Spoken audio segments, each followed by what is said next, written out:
Hello, and welcome to Around the World with Arianna. I'm your host, Arianna Morrison. Today we will be discussing Formula One and its rising popularity in the U.S. and what may be in future for the sport. To talk about that further, I have Sarah Stark and Collin Anderson here with me. Sarah, what's your take on the matter? Well, I think at first it's important to acknowledge that this is more of a resurgence of Formula One rather than an actual first-time popularity.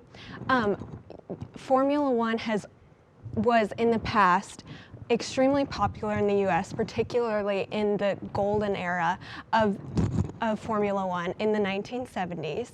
And now with lots of innovations to the sport and the Drive to Survive Netflix series, we've really been able to have a bigger impact in the U.S. Yeah, and not only with that, I think it's like a docu-fiction.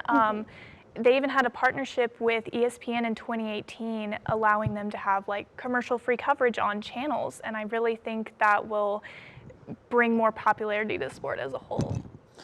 I think a major part of why it rose back to prominence, as you said, was that Netflix show. I mean, especially with lockdown, everybody got into Formula One, and it made it easier because in the golden era in 1970, or even during Michael Schumacher's dominant run of the early 2000s, it wasn't as easy to be able to sit down. Like, you had to get up at 4 a.m. and just watch whatever race wherever around the world, whereas now with Netflix, you can sit down and watch a show, or you can watch the race highlights on YouTube, and it's much more easier with the rise of the internet, and it's much more accessible to a lot more people, which I think is why it's kind of made a resurgence in the United States, as you guys can see. You're absolutely right about that, Collin, and I think it's also important to acknowledge that around the time that Formula One was getting really popular in Europe, NASCAR was getting really popular in America, and Americans sort of took to NASCAR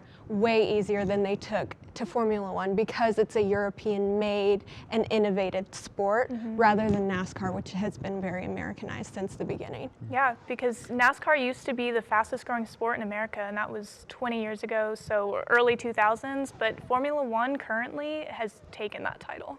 I mean, if you look at the United States Grand Prix in Austin, Texas last year, it was up 400% in attendance. It went from about 125,000 people to over 500,000. And I think that just kind of shows, that was over the course of 2 years. I think that kind of shows the Netflix effect, as to put it, is to show how much it really skyrocketed over the past few years. Absolutely, and with now 3 coming races in the U.S. with the new Las Vegas race that was just announced, we have a race in Austin, in Miami, and in Las Vegas, which can only bring more popularity to the sport. You're absolutely right. As much as I would love to keep talking about this is all the time we have for today. Thank you so much to Sarah Stark and Collin Anderson for coming out and talking about this topic further.